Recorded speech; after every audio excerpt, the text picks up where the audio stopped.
strávili příjemné dopoledne.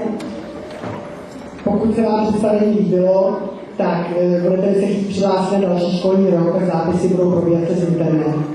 A o každém, který už chodí k nám do úzka, dostanete informaci e-mailu, takže se nemusíte bát, že byste o začátek zápisů přišli přibližně odhodně na někdy na začátek července. Dnes jste viděli choreografie Karolíny Cichrové,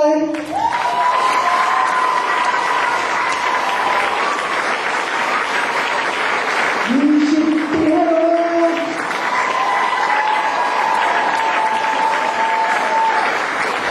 Eliši Cichrové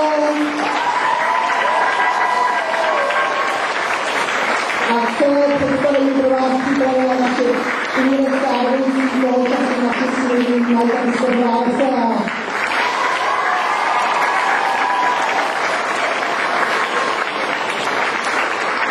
Na své lidi prosím počítejte volaj vzdáváme, s námi se první všechny máme postupně vyvedeme.